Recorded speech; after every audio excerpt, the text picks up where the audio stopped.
Hey everybody, what is up? My name is Ed Gow Jr. I'm a member of the Dad Central Steering Committee in Ontario, and I'm really happy to see you again on the Dad Central show. And I'm joined with Drew Solon from Dad Central. Drew, what's going on? Well, Ed, thanks so much for the intro and the welcome. What's going on is we're excited about what's happening with Dad Central, and we're excited to have conversations like we're going to have today that help dads show up at their best, and take something that we're offering and our guests are bringing to apply right to themselves right away in their family or in their lives, so that they can be positive involved and help their kids grow to be successful and confident adults. So I'm excited about this. This is great. Excellent, excellent. Thank you so much. And for those people who don't know where to find out more information about us, there's a number of places. There's our website. And also, if you want to contact us directly, there's our email address, podcast@dadcentral.ca. So looking forward to it. And also, if you want to see episodes, you go to dadcentral.ca/podcast.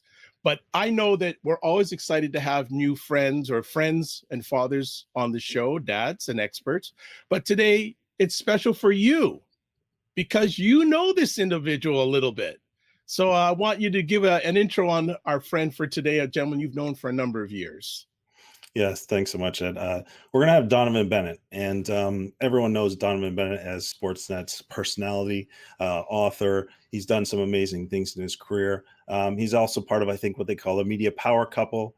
His wife, Kate McKenna, does amazing things as well. So we're excited to have someone who I know from way back on our days in Western. We actually played the same position, and I think I gave Donnovan some frustrations back then, but hopefully we're past those because we're well beyond those days now. But we had I have some great memories of that time, and really appreciate Donovan's friendship from back then, and I've just admired him as his career has grown from our days back at Western. So I'm excited to have him, and he's a dad.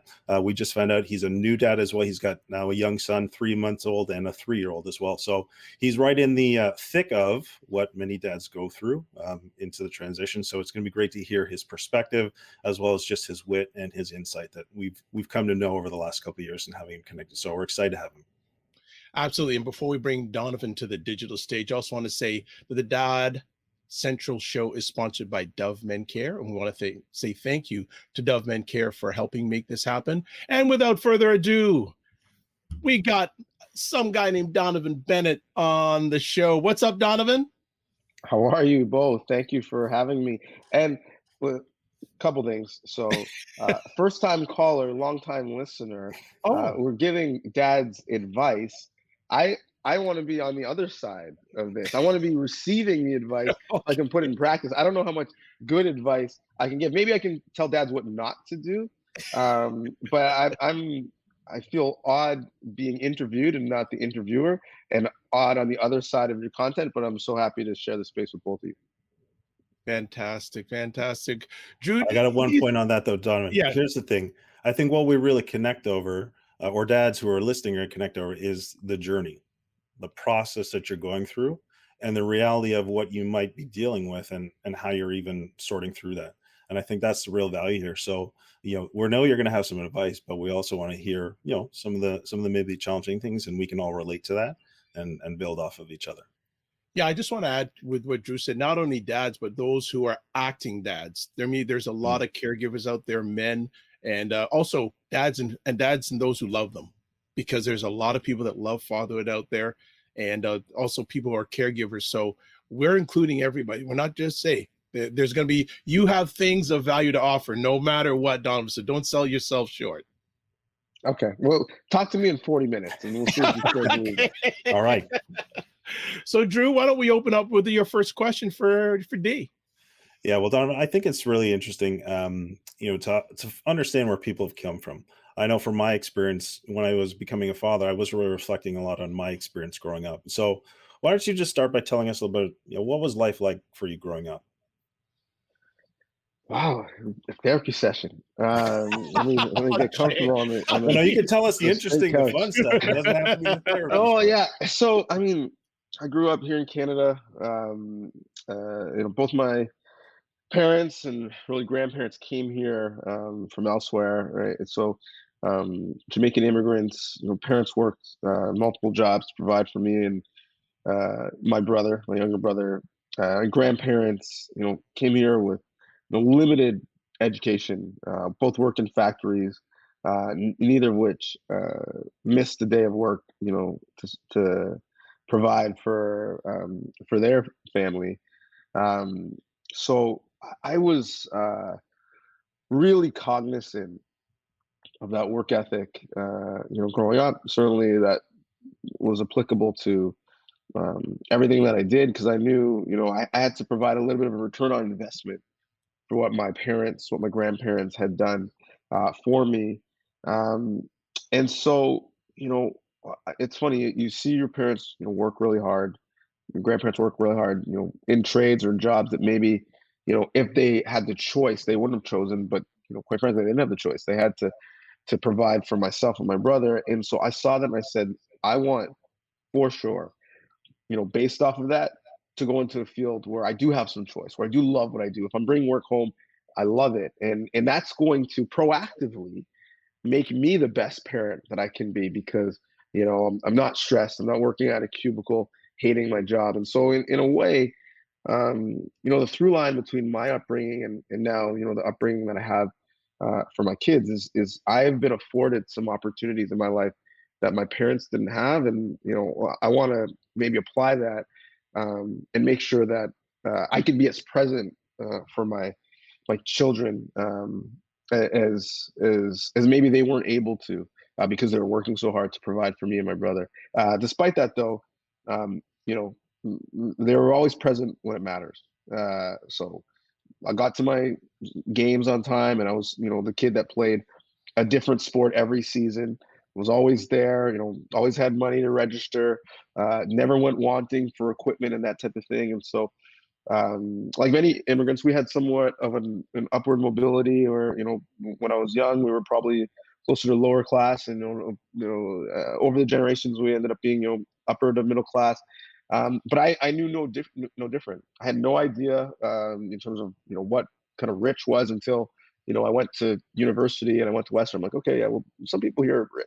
But yeah, I never really understood any of maybe the financial hardships that my parents had because they kind of shielded it from me with love and kind of put myself and my brother first. And so definitely, as you co-parent and you bring your sensibilities into both your marriage, but also your structure in terms of forming a family, those are some of the sensibilities that I hope I carry through, but I pass on to my son because he is a couple generations from that immigrant story. But I want to instill in him like that same resilience, that same work ethic, both of them, I should say, because I think it is a bit of a blessing.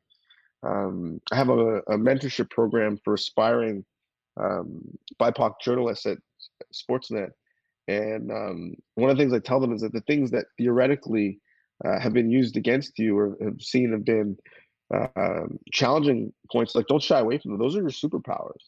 So from my standpoint, being from obviously a diverse background and coming from an immigrant family, like I want to really leverage that to be my best self, but also to showcase those really important traits or things that my kids should both be proud of, but hopefully embody.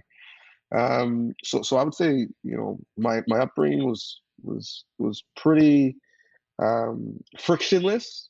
I think only now that I am a parent, I realize how hard behind the scenes my parents were working to provide such a great upbringing for myself and my brother. Cool. Cool. Mm. Let me ask, what was your relationship with your dad growing up? Yeah, so I mean, my relationship started before I was born. I mean, I was given the name of my father, right, Donovan Jr. So Okay. there's a level to that where there's almost an expectation, like, don't ruin this name. I gave it to you, right? And something my dad would often say, right, is like, I can't give you much, but I'm giving you, your last name. Take care of it. But my dad, um, hard Jamaican man, no nonsense, somewhat strict, and he actually, from a young age, was in many ways the man of his household and was raising his younger siblings as the oldest. So um, he expected like a high level of maturity, I think, from me as a young kid. Um, and so, the I love yous were few and far between, but it was felt. It's actually, more so now, that I start to get them a little bit more.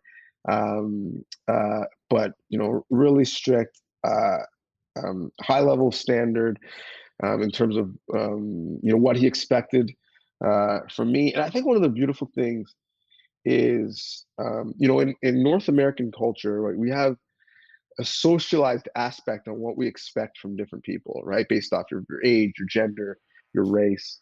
And that can be somewhat limiting. You could be put in a box. If you're black, you should listen to certain music or play certain sports or have a certain level of aptitude in school or not.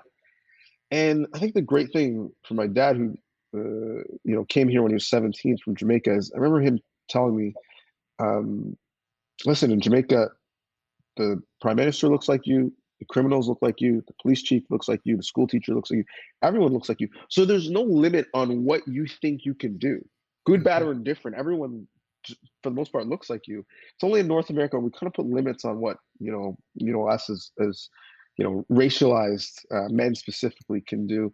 And so it was great for him to kind of open my sights a little bit, and not listen to the outward perception of me, but chart my own course. So yeah, I wasn't necessarily going to him for hugs. There was definitely a level of fear, Mhm. with him, but um, I wouldn't change it or trade it because this might sound somewhat egotistical, but I kind of like the person I ended up being. So I owe the rearing and upbringing from both my mom and my dad. Um, so yeah, it was. I think it's something that's not unique to me when you're talking about son and father relationships. In the Caribbean context, but yeah, he Hands was up, the hands up yeah here. All right. yeah, he was the disciplinarian for sure. So, Drew, before you have your next, I just want to build on that for a second, and I just relate to my journey. My father's the same thing, strict school teacher, 38 years in the same school, and a lot of times I felt I was more his student than his son.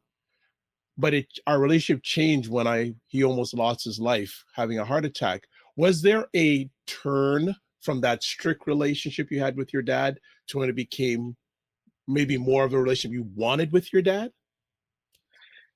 Yeah, I don't know if I can pinpoint a relationship I wanted because um, that's just what it was, right? I didn't know any different. Right. Um, but I would say, and like I can still hear him saying, like, if you can't hear, go on, feel. Like there's always a level of like, don't don't step out of line.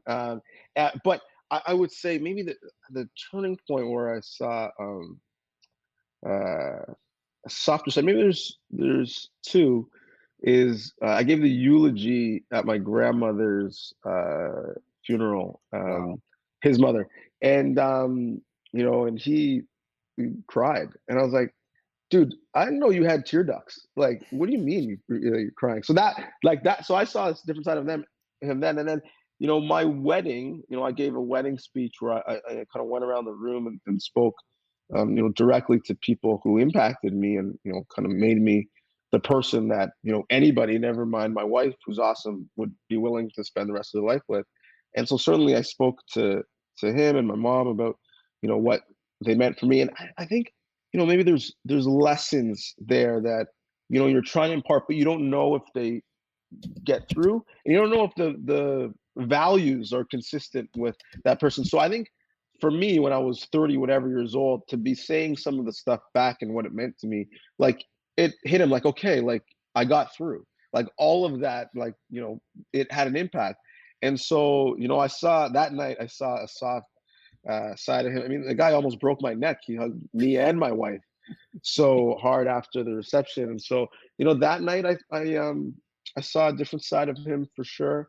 But I can't, I don't know if I would say there's, a specific relationship that I wanted or yearned for. Um, I think I've been really lucky to be raised by a village, right? So, I have a different relationship with my dad than my mom. My uncles were really invested in my life and my sports life. My grandparents, I went to them for guidance and they were, really invested. And then, quite frankly, there was great, vertical peer mentorship among my friends and, my cousins that are family. So I got a little bit, from that village. Drew mentioned our times at playing at Western, and there would be like a little section of people, supporting me, and it was a collective success story that I was in university. Again, my grandparents had grade 2 and 3 education when they came to Canada. Just a Wow. couple generations removed. I'm there getting a university degree from one of the best schools in North America. They're walking on this massive campus with beautiful buildings and manicured lawns. Right, this was a massive level up, and so. I think when I think about that relationship, it's like with the entire village, whose shoulders I stand on, and yeah, I don't know. It evolves, and certainly it'll change as my kids get older. Um, but I'm not sure there was a specific type of relationship I wanted or expected. Um, the one that I had was just what I was accustomed to. Okay, thanks. Drew, Yeah. go ahead. I'm going to go back to something you shared in about your dad, and it sounded to me that there's key moments when he had tremendous insight, and he was able to share that insight with you, and that those moments seem to really resonate for you. You talked about when he said, in Jamaica, you know everyone's going to look like you, but that was a key learning moment for you. So it sounds like along that journey of the relationship with your dad, he was tough. He was, he said, you said he wasn't going to be coming giving you the hug, but he set standards, he set expectations, but he also gave you these key insights that seems like big motivators for you, or something that made you be able to take some action from that. So it sounded like it was very impactful for you. Yeah, and one of the things I got to watch up close and personal was just how he carried himself, handled himself from a business and a work setting, right? Seeing that side of him. I remember being in the car with him all the time, where he'd be on work calls or whatnot. And that's a different person that was raising me. It was how he communicated with the outside world. And so, I think, by osmosis, I was able to pick up the way you had to handle yourself. I mean, he'd always talk about, dressing for success and putting your best foot forward and leaving the house, looking a certain way. We had the Bennett rule in our house, and it literally was like, written and plaqued and framed and put up in our house. And the Bennett rule was, if you're not moving forward, you're moving backwards. So constantly looking to strive to better, not to think about, what you did yesterday, today. And so like there's certainly like intention behind that. He could have just said it, but he literally framed it and put it in our house. And so, certainly, that plays to, my athletic exploits and as an athlete, but it does in terms of self-improvement, me as a family man in my career. And Drew, we both lost, Coach Haler this year, who was, like a father figure for many. I know you would speak to this. Not everyone could could play for Coach Haler. Not everyone could coach for Coach Haler, right? He was strong, difficult man. But I think, if you're cut from that cloth, you really enjoy, right, being pushed to that level, right? Mhm. And I think ultimately, like, Coach Haler really wasn't difficult for me to deal with because, like, I had a Jamaican Coach Haler in my house, right? So, and so I think there's areas in my life where being under that pressure cooker, but having to your point, those key aspects of guidance prepared me for what, like, let's be honest, it's a difficult world, right? And so I think if I could summarize it, the one thing that he enabled me to do and empowered me to do both by watching him do it, but both by, not making a great life for me, but not making my life easy, if that makes sense, is being able to attack the hurdles, right? We're going to have hurdles in life. That's inevitable. But the difference is how you view them. And because of that mindset that he gave me, I saw them as the ability to differentiate myself from everybody else, and push forward and push myself to get better, and not something in terms of a barrier for success. So yeah, there were certainly key moments that his mentality that he needed to have by necessity, again, raising a bunch of his siblings at a young age, coming to a new country and finding a way for himself at a young age. I was able to get some of that mindset of wisdom, and I suppose it became my superpower. Mm.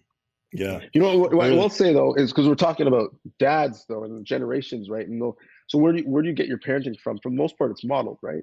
You generally do what you've seen, and I have also the blessing of having an amazing father-in-law who is in a very different way, astounding, father and husband and parent, and he's the opposite, right? He's effusive with his praise. He's the first one to cry. And so I've been able to see both sides of it. But one of the challenges for me is, I said it earlier, I love the way I was raised. I wouldn't change much of it. But I was raised, right? I was born in 1983, in the 80s and the 90s. How can I apply some of that, which might not play in the same way in 2022 and beyond? And so, and how do I match that with my wife, who had a very different upbringing, so that we are consistent? And so that is one thing that I've struggled with, is how do I apply the same level of discipline, the same level of structure, but not necessarily executing on it the exact same way that my dad did, because we're living in a different world.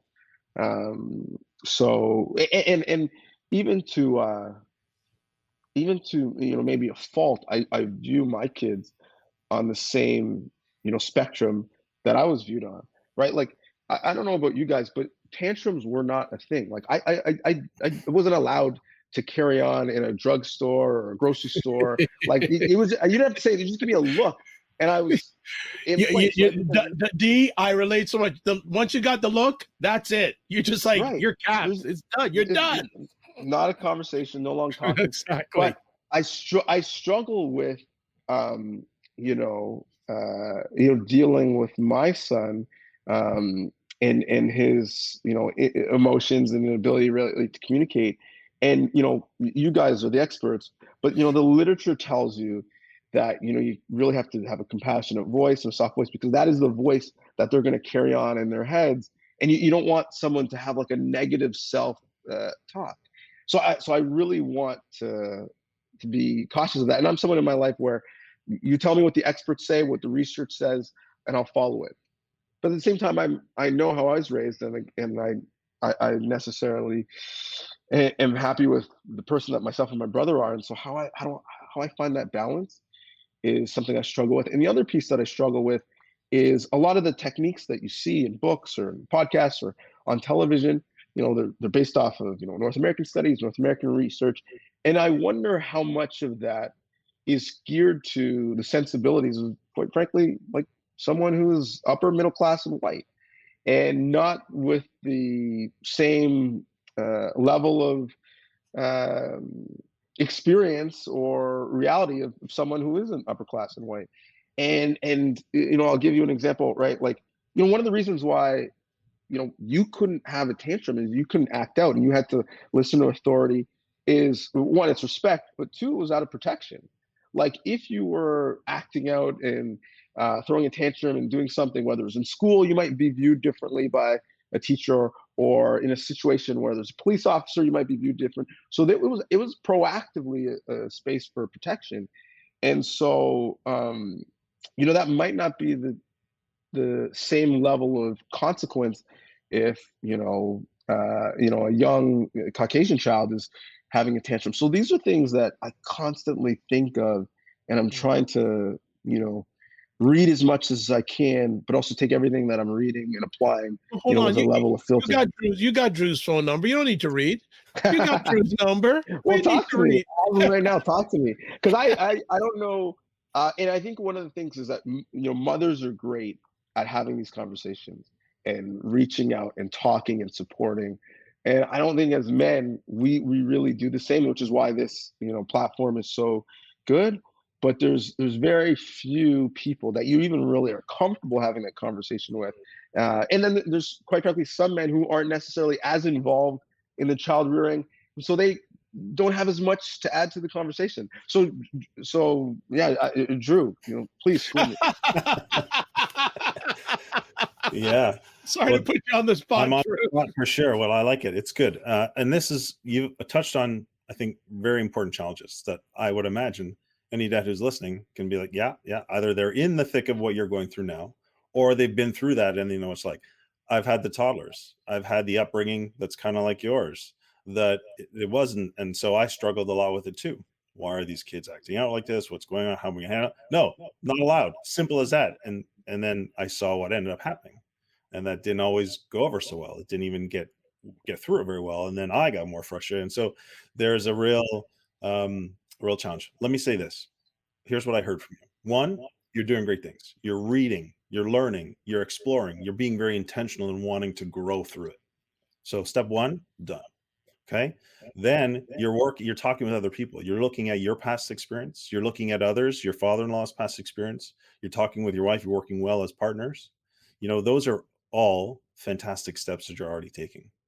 And, the reality of different contexts, different situation, I think that's for lack of a better term, that's an enlightened father. It's a father who recognizes, kind of like what your dad recognized and instilled in you in some of those moments as you were growing, that there's going to be different experiences that you're going to have, maybe because of the color of your skin or your background or your culture.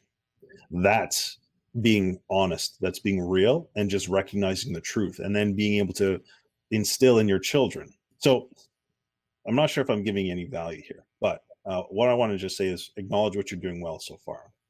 I think the greatest thing that I have learned is that you can take all the learning, you can take all the advice, you can take all the other things, but at the end of the day, it's your child and your relationship with them.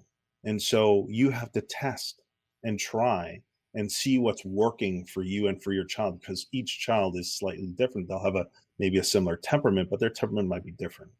You might be the type of child who could, just kind of like what player could play with Coach Haler. You're the type of player who could handle Coach Haler's difficulty, no problem. Whereas your child might be a child that's not the same as you. And you need to understand that based on watching and observing your child's responses to you as you interact with them. And so maybe your older son is going to be fine. He's going to be good when you're firm. You're still loving and firm. And this is another thing you mentioned. So you said he wasn't always, hugged, but you always felt loved. Mm-hmm.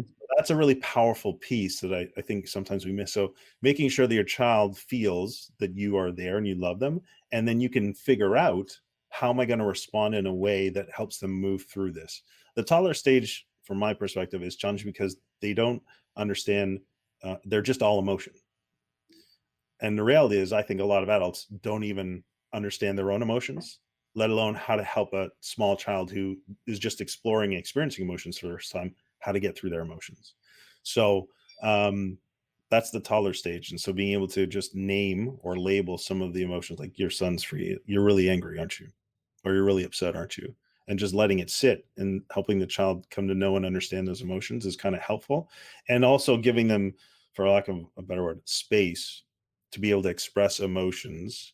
Of course, time, place, appropriate, all that other stuff is important. So if you're at home, you can probably have a little bit more grace with that and work on that process. But if you're out in public and all those other things, there's a heightened pressure, who's watching, all that other stuff that comes into it. Anyways, don't know if that offered you any value, but I think there's some really great things you talked about, that you shared about your dad, that are powerful, but also that you're already doing, and ways you can just kind of keep evaluating and adjusting your approach as a dad. That's why Drew Solon makes the big bucks, ladies and gentlemen. He was able to take that Receive. random I got diatribe someone, of mine finally and got actually someone on my distill. side. D, I love you to life, brother. I love you to life. Thank you so much for that. That's good stuff. That was good. That was some good teaching there, Drew. Thanks so much. Well, let's move on because time is fleeting. So, want to ask you, how do you balance being a dad, family life, career, health, and other parts of your life? Because you are always on the go. I am. And you know what? And we talked about, getting wisdom and guidance from all different people. And actually, this is something I got, from being a student athlete and balancing, time and managing energy and intention. That experience, right? I think being a student athlete really gave me two things. One is the ability to kind of have grit and compete and fight to be, whether it's higher on the depth chart or better in the league, so on and so forth. So that. But I think the other piece is being able to time manage. And one thing, one of our coaches at Western, not to make this, Western Mustangs themed podcast, but I mean, really it should be. Chris Marcus, who's our special teams coach, really we call it special forces. And I don't know why or how it came up, but it's funny, like the scenarios you're in where you learn like lessons that stay with you in life. I remember we were like turning punts and like just practicing catching them in the end zone before practice. And I'm a visual learner. And he was talking about time management. And he said, listen, you have a jar. You're trying to get as many rocks into the jar as possible. What do? You don't just kind of throw them in haphazardly. You put the big ones in first, then you put the medium ones in second, and then you put the small ones in and they'll trickle and fall around. And that essentially is kind of how you time manage and manage your life. And I think to me, like that is the same. And so I care about the same things. I care about, consuming, great art, music, television. I care about, obviously having a great career and doing good work. I care about being active and finding avenue to be competitive. I obviously care about my relationship with my friends, my family, and most importantly my wife. And now I've got these two Care Bears, so these two kids that need a lot of care, and so they've been added to that equation, and we still have the same amount of disposable time in our lives. I think the thing that's changed is as we're in different ages and stages, how you're labeling those rocks change. So maybe I'm not, competing in a rec sports league right now in this stage, but I'm, trying to go to a HIIT class or go on a run.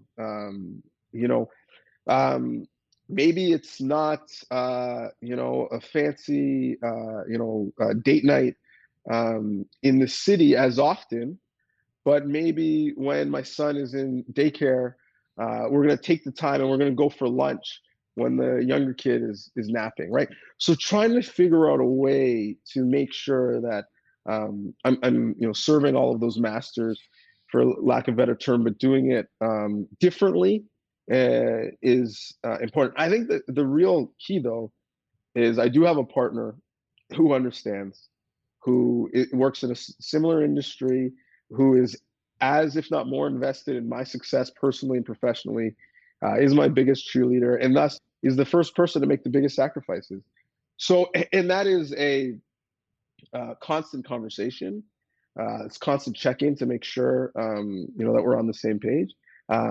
It also comes with some therapy. We went to therapy both as a couple and separately.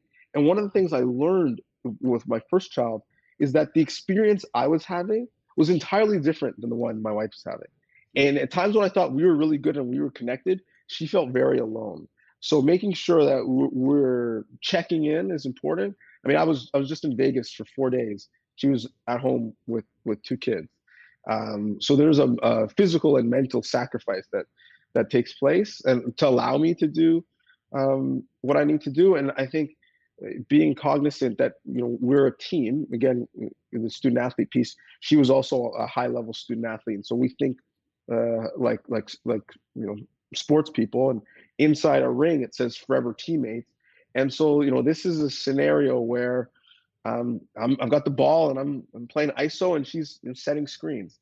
But there is also going to be other times and scenarios, specifically as she probably returns back to the workforce, where I'm going to have to take a step back. I'm gonna have to maybe do pick up and drop off because she's looking to assimilate herself back to the team that she's working on.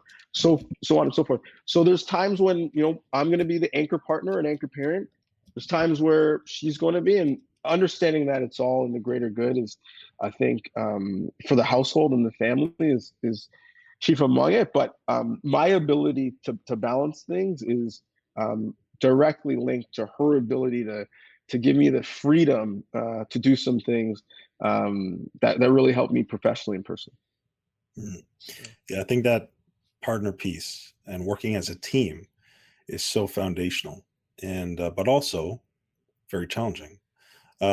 Would you talk to us a little bit about maybe what you would say is what's your best piece of advice or best practices you have learned to work very well as a team?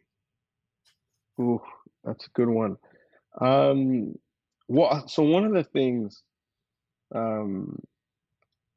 things, and by nature, the woman to a certain extent is going to take the lead on a lot of parenting, especially in the early days. Like the child literally needs the woman. Now, if it's a same sex parent situation, that might be a little bit differently.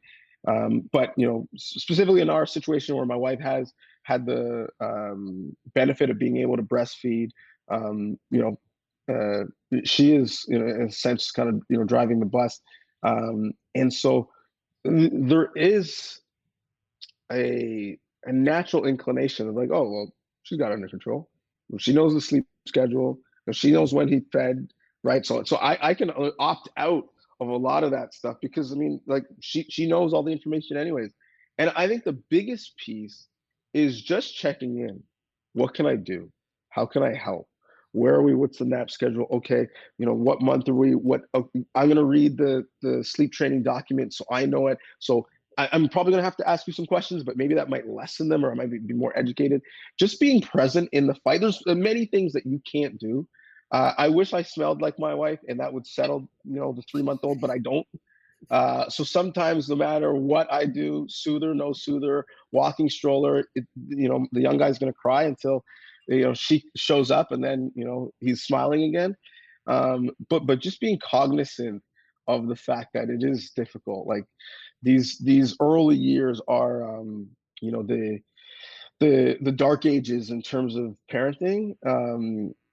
So I've heard because I only have two, and to a certain extent, little kids, little problems, big kids, big problems. So anyone with teenagers who's saying like just wait, like I recognize like there's some stress to come. But I think just being present, cognizant, and it might be you can't do anything, but you're going to hear what I've had to do for X amount, to make it what is an incredibly lonely, um, taxing role, being a mother, a little bit less lonely and taxing. So I think that's the biggest thing, and I think there's small things like that I know I can do, so I'm going to dominate that task. I can change a diaper, right? I can warm a bottle. I can. The baby needs to sleep and it's not sleeping well. I can throw it in the car seat and go on a drive and know he's going to be asleep in 5 minutes, and then bring it back when it needs to be fed, right? So it's like attacking the things that I can do and taking those off the table, and so it's not a 50-50 proposition, but it's as close to as possible. So I've changed my fair share of diapers. It's because it's something I can do. Hmm. And my Yeah, my swaddle game is also nice. quite strong. Yeah, absolutely. I remember I became like the swaddle king. I enjoyed that, having that title, something that was mine. But yeah, Yes. there's good principles in there, but also, so clearly a division of labor. We'll say who can do what, right? But then there's just this willingness to jump in where you can, but also checking in and asking for support and knowing your roles, right? Both of you know your roles and are open about it. You communicate probably really well about it and are able to do that well. So, I mean, some really good principles in there. And so keep working at it. Sounds good. And one thing I'll say, that I'll add is we're now many of us in a work from home scenario, right? Mm. For either hybrid or, totally, for however long. And so, for my wife who's on mat leave, I mean, that's difficult because, literally she sees me working all the time. There's no connection. But I think one of the benefits is I can block 2 hours in my calendar. No one knows what I'm doing. And I can say, okay, I've got the child, go do whatever you need to do. Or yes, even 15 minutes, I can come up, I can hold them. So like you can, do your hair or jump on the Peloton for 20 minutes. So I think there's, like anything, there's a blessing and a curse. But the fact that I have been home more has allowed me to chip in a little bit more, which has been nice for me. That's great. Nice.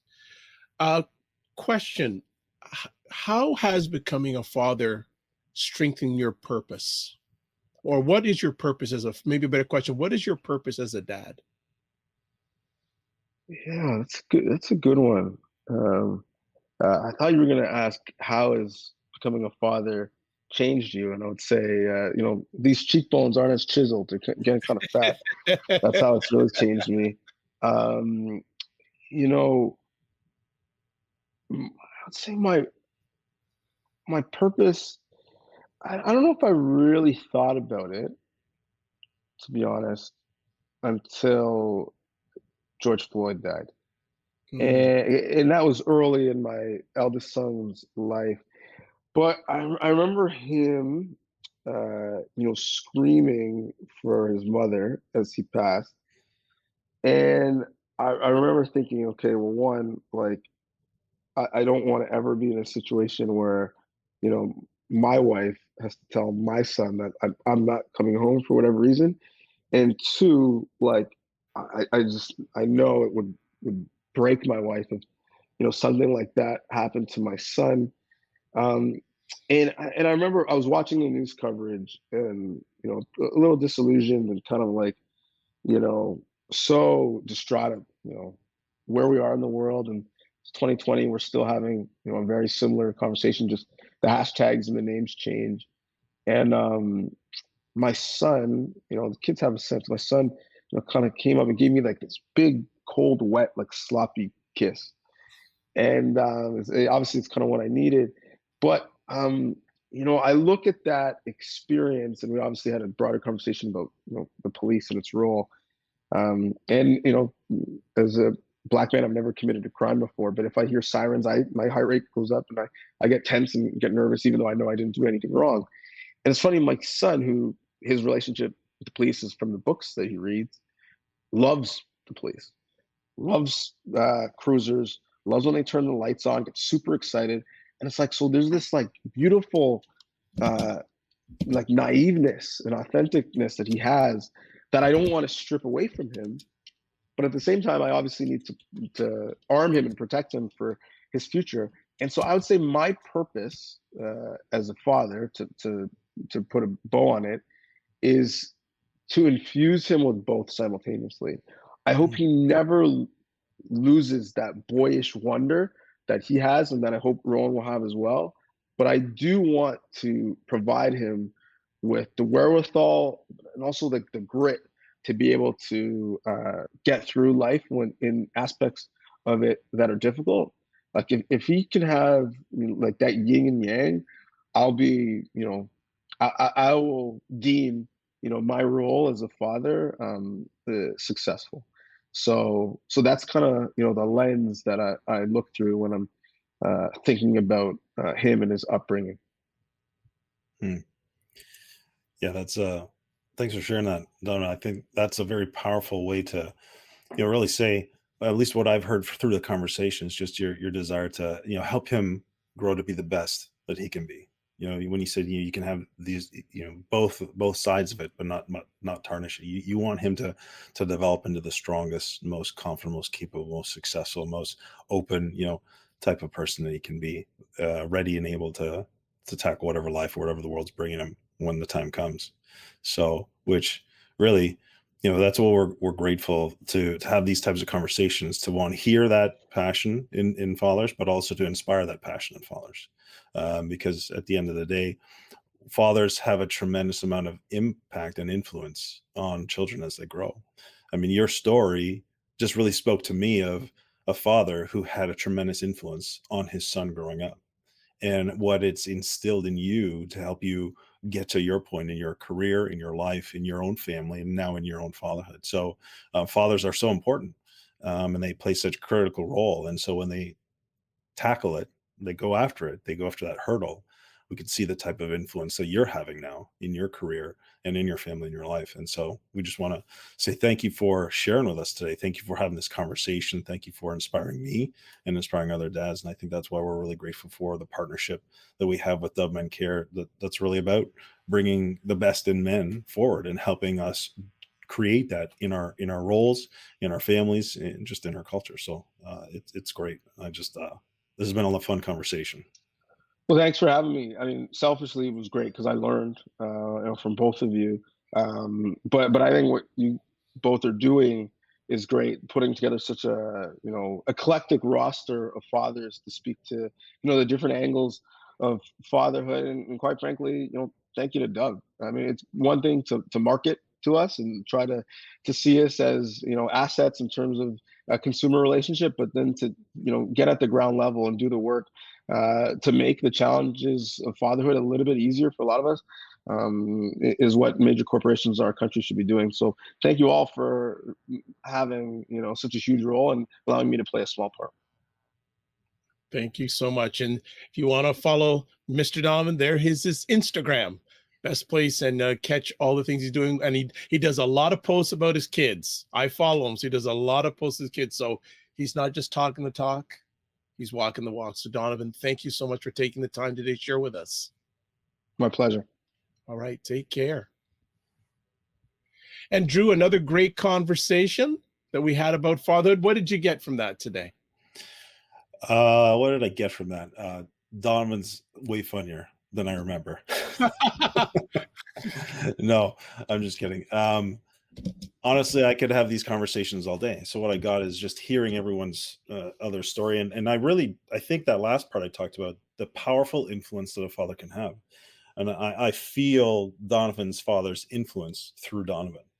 And so, I mean, I was drawn. I was like, man, I wish my dad said that type of stuff to me. And so it's really cool to hear that. So I think that's a call to action for fathers. So you can have that same type of influence in your children's lives. Excellent. Yeah, learned a lot there. And there's so much of his father that I can relate with my own father. So I got all this stuff about being strict, the look, all that sort of stuff. All that certainly relates. So these are the great conversations we're having here. And if you want to watch more great conversations we're having for fathers, dads, and those who love them, you can check us out. There's the Dad Central podcast address. Get great fatherhood tips from the website, dadcentral.ca. If you have any suggestions, queries, comments, hey, we'd love to hear them, because we're only going to get better if you help us get it together and get better with us. So it's a co-creative. And finally, we'd like to say thank you so much to Dove Men Care, who are helping us have these epic conversations with fathers in their journey. So we'd like to say thank you so much. Take care of yourselves, and we'll see you on the next episode. Take care.